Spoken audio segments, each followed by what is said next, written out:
hello again, everyone. Pastor Brad back with Pastor Randy and back with another episode of Spiritual Honesty. And this week we're going to start out by talking, of all things, about Broadway musicals. Okay. How's your Broadway musical knowledge? Oh, it's fair. Fair. All right. Well, we want to play you a little bit of a song, very famous Broadway musical. We'll see if you can figure out which one it is. All right. Let's take a look at that.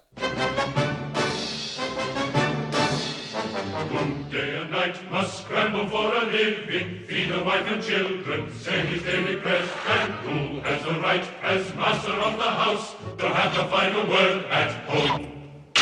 The Papa, the Papa, tradition, the Papa, tradition. All right. What show does that come from? Also made into a great movie. Let me see. Fiddler on the Roof. Fiddler on the Roof. And the song, of course, is Tradition. Tradition. And that's what we want to talk about today, is the role of tradition in the church. And as we talk about that, we want to think about our verse 2, which comes from Mark 7, verses 7 and 8, where Jesus is saying to the Pharisees, you have forsaken the commands of God and are holding on to the traditions of men. And that can't be a good thing when he's talking to the Pharisees like that. So what exactly is he criticizing them for? Oh, they're holding on to basically traditions, and they're worshiping the traditions versus worshiping this God. In many instances, Jesus had this conversation with the Pharisees when they were picking wheat on the Sabbath. That was another instance of that. So what would be a tradition that we hold on to that we shouldn't hold on to? Oh, let me see. Traditions of worshiping a building and worshiping the space versus using the space as a place to gather together and to worship God. Interesting that you bring up the idea of building, because we want to take a look at a building, a traditional building that both of us were at not too long ago. And as we look at that, I think it can tell us a little bit about the role of tradition in the church. On a cool spring day, they came to an old abandoned church in Louisville, Indiana. They came to pick at the bones of a building once vibrant and alive, but now long dead. Watch your step, please, and be careful. Everything in here is, well, you all probably all saw the Facebook post. The pews are $300, the ends are $300, the chairs are $50, the railings are $500 each, and here's another. Pieces of what was the first Methodist Episcopalian church went up for sale. The auctioneer, if you can call him that, was contractor Rod Hines, acting on behalf of the building owners. The excavator asked me if I would come to Louisville to take a look at a project that he'd been asked to demolish. And I said, okay, why would you want me to do that? And he said, you just go in the church and I'll let you determine why I'm asking you to do that. He said, I just can't do it. And so I came over and I walked in the door, and I knew immediately why he couldn't tear it down, because these gorgeous windows need to have another home. Those windows, reflecting the lives and faith of countless people going back to the late 1800s, tell the story of more than just one church. Traditional old churches like these have been in decline for decades, and this scene now plays itself out in churches all across the country. Hey, it's a bummer to wake up in the morning and hear that you're dead, but that's basically the way it's felt for a lot of us in the older, historic Protestant churches in the United States for the last 3 or 4 decades. And I'm talking about Methodists, Presbyterians, Lutherans, United Church of Christ, Episcopalians, Reformed Church in America. Even a lot of Baptists fall into the pattern of what we call historic old-line, mainline churches. There are lots of reasons for this, of course. Many small towns like Louisville have dried up and the people moved away. But there is a strong suggestion that many churches like this one might have made it if only they had broken from tradition and changed with the times. When a church's past is more bright than its future, that's all you're left with is a museum. It always grieves me to see a church close because I'm so active in ministry. Yet at the same time, it has to have a future, not just a past. That's what I'm doing as a pastor. I'm projecting future. Sunrise is not just sunset. So this kind of thing always strikes me in the heart. It's hard to tell what will happen to these windows. $5,000 a piece is a steep price for what amounts to a collector's item. But Hines and the building owners will continue to work to try and find them a good home. I've traveled all over the country and traveled all over the world, actually. And one of my hobbies is going into churches when we go to different countries. And I've been in churches that are hundreds of years old, and these windows rival what I've seen all over the country and all over the world. And the thought of them going into a landfill or getting cut into pieces and made, not going back into a church or some other temple or sacred place is just not something that I'm willing to allow happen. So I'm involved. Seeing these windows not go someplace that will respect them, that will restore them and use them, is just a shame. Well, what did you think about that building when you saw it? Sad? Oh my goodness. Depressed? Yeah, it was just falling apart and really in very much need of a lot of TLC. Right. And yep, you could see all the history, the names on the windows and the windows and the doors and everything. And you could see that there was a lot of love put into the building, but that becomes really one of the most difficult parts, is how much do you love the building versus you love this God. I'm not sure that that's an isolated example. Oh, that building. Mm-hmm. I think that's going on in a lot of places, and the point was made in that story that you've got a problem if your history is more important than your future. Yep, that's correct. You would agree with that? Absolutely. Well, we want to talk to now and hear from now somebody who broke away from tradition and was able to break away from the past. And perhaps through what he and his church have done, it's a good blueprint, a good role model for others thinking about trying to break away from tradition and maybe even doing the same thing. I grew up in Huntington, West Virginia. Grew up unchurched, really outside the reach of a local church. I didn't become a Christian until I was in college. Somebody with what used to be called Campus Crusade for Christ shared the gospel with me for the first time. But what really opened me up to Christianity, to the love of Christ, was when I was in high school. I was going through a difficult time. My best friend in high school, his family invited me to live with them. And they said, listen, we only have a few rules. One of them is if you're gonna live with us, we want you to go to church with us. And so I did that. And as I got to know this family and I watched them interact with one another, I wanted what they had.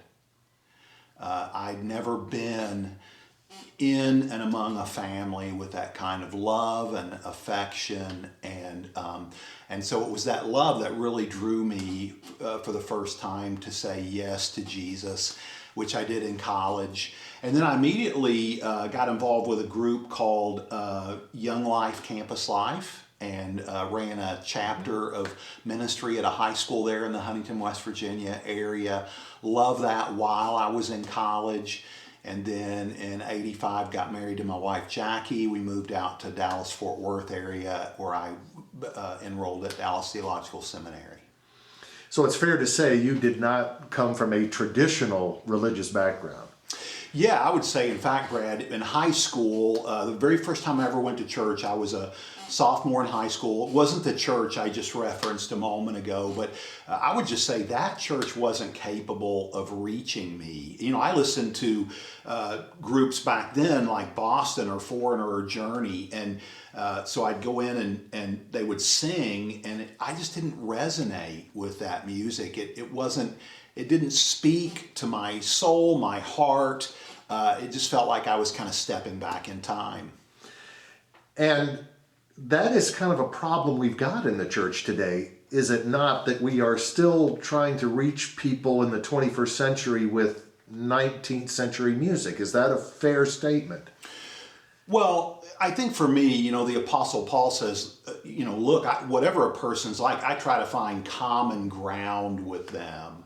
And so I think churches sometimes get so caught up in their own preferences that they fail to find common ground with people who aren't like them. And I think it's essential that the church be able to think beyond its own needs or even its own preferences. You know, I tell my staff team often, the worst leaders lead out of preferences, the best leaders lead out of values. And so I feel like as a leader, anytime I lead out of just my sense of preference, that's probably poor leadership. But anytime I can say, look, finding common ground with people, that's a value. That's the one we have to live out of. The best leaders lead out of values, not preferences. Is it fair to say, though, that perhaps the issue is we shouldn't be looking backwards, we absolutely have to be looking forwards? Well, you know, I think there's a tendency in all of us to think about, you know, the good old days and to kind of want to relive that. But, you know, I say at our church all the time, look, our best days aren't behind us. Our best days are ahead of us. In fact, I heard a story about when, he was at Moody, Lutzer, I believe, when he retired. Erwin Lutzer, yes. yeah. He said, you know, when he said he knew it was time to retire when he had more memories of the past than he did dreams for the future. And I love that. That so resonated with me. And I think churches should be obsessed with what could be in the future and less concerned about what's happened in the past. Well, tell me a little bit about your involvement with Shelbyville Community Church, because you got there really not quite at the beginning, but very soon after the beginning when it was really struggling. What was that like? Well, you know, anytime you're small and not united, I think in those early days, like every church in America, you know, we had some unhealthy families and some families that I think looked at church as kind of a consumer venue. So the church is here to serve me and to suit me and to please me. And if I'm not pleased, I'm gonna speak my mind. And so that's something we swim against the grain of that. Even today, we work super hard to talk about, look, you know, the church just isn't here for you. The Church of Jesus Christ is here to win people and reach people and love people. This is bigger than just you and your family. This is about a kingdom mindset. I know when you got there, you didn't even have a building yet, right? No, that's correct. Yeah, no, in the early years we were meeting at the boys club, and you know there were probably 35 or 40 of us there, and it was a struggle in those years for sure. Yeah, we had no staff, no property, no building, very little equipment even. Just a dream and a love for one another and a love for Jesus. And you were telling stories about preaching in the brutal heat and in the freezing cold. We just couldn't, I don't know, maybe it was user error. We just couldn't quite get that thermostat to work there, well, you know, where we were. So we just made the best of what we had and stayed faithful. So you've got a kind of a struggling church here with less than 50 members. You don't even have a building. And we flash forward now to 30 years later. You have a beautiful building, you have a beautiful facility, you're a healthy, growing, vibrant church. What was the turning point, and where did that start?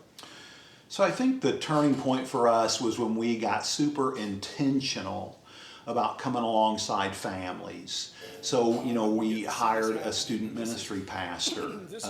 We probably couldn't have afforded it, honestly, but we just knew we had to do a better job of helping come alongside parents to be another voice in the lives of these families, to point their students to Jesus, to point their children to Jesus. So that was really when we began to feel like we were getting some traction, is when we just began to focus on meeting the needs, not just of parents or older folks, but the needs of the entire family. Was that a difficult process? So, yeah, it was. Because I'm guessing you probably got a lot of pushback, certainly from the older congregants, I would imagine. So I think the pushback wasn't so much in a desire to love the whole family a little bit better, or it was, I think any pushback we got from the older generations related more to our worship style. So in the 90s, we were the only church that I knew of in Shelby County that used contemporary worship, that wasn't singing exclusively hymns. And in fact, we would have people come and they would say, listen, we love this church, we love the preaching. If you will sing more hymns, we'll join, we'll stay. And it was so difficult to watch families turn around and walk away. And what I would have to say to them was, listen, there are 106 other churches in Shelby County where if you want to sing a hymn, you can go to them. But our calling is different. Our calling is to reach families that other churches aren't reaching. That common ground that we talked about a little bit earlier. That had to be a hard decision for a struggling church to turn people away, in essence. Yes, yeah. But again, I said the best leaders don't lead out of preference. The best churches don't minister out of preference either. I think churches have to minister out of values, core values. So for example, if you were to ask me what's working right in our church now, I would say, we don't do this perfectly, but we love one another well. When Jesus said in John 13, a new command I give you, love one another, he tied witness to that. He said, by this will all men know that you're my disciples, if you love one another. And so loving one another has to be at the core of our witness. And so we're pretty rigorous about challenging people when they don't act in a loving way. And that's difficult. It's uncomfortable. It's awkward. But because that's a core value for us, we champion that. We live that out. And we do the best we can to reinforce it. Well, obviously there are not 107 churches in Shelby County now. That was 30 years ago. The number has significantly declined. As you sit and think about that, do you have any speculations as to why all those churches have gone away? So I think churches can be a lot like families. You can have a healthy family, and then you can have a family that's dysfunctional. And I think in some cases churches can mirror that. You can have churches that are healthy, and then you can have churches that are dysfunctional. And if there's not someone strong enough in a church to bump up against that dysfunction and be willing to just come up against that again and again and again, that dysfunction will just kind of remain and eventually win the day. Because nobody wants to be part of a church where you don't love one another well, or even worse. Is part of it then a constant pruning process, in a sense, to try to prune off the things that aren't working and then to grow the things that are working? It seems to be a constant battle, if you will, to try to stay modern and to look forward and to push forward, as difficult as that can be. Yeah, I think you're absolutely right. I do think churches have to be entrepreneurial. They have to have the courage to admit when they've tried something and it isn't working. Hey, that didn't work. Let's move to something else. Let's try something else that might work. And in fact, I would say as a leader in a local church, I've learned far more through the things that didn't work or the failures of our ministry than I have through the things that did work. It's interesting you use the word entrepreneurial, which kind of raises images in people's minds of a business. Obviously, a church is not a business, but do we still need to kind of run it in a business model sort of way?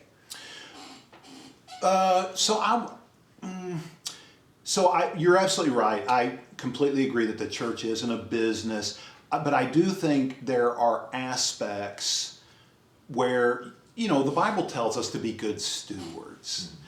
So what that means is that churches have to use sound business. In other words, they have to have a budget, right? Sure. They have to structure themselves in such a way that there's accountability from top to bottom. So I suppose somebody could look at structure and they could look at, processes and systems that are reproducible and say, well, that's business. So in that sense, I would say, sure, I think the church needs to be in some way structured like a business. However, having said that, I also think the church has to be organic and it has to be familial and it has to function overall more like a family than it does a business. Even though we just agreed that a church is not a business, it is an organization. And if you look at organizational dynamics, and it will show you that any organization goes through a period of growth and then maturity, and then it gets to a point where it kind of plateaus. Yeah. And you have that decision then, how do we keep it growing? Or if we don't do it right, then it goes back into decline and stagnation. What is the challenge for you personally and for the church in general to make sure that we don't go into decline, that your church doesn't go into decline, and then the churches in general don't? What do we need to do to be looking into the future to address that? Yeah.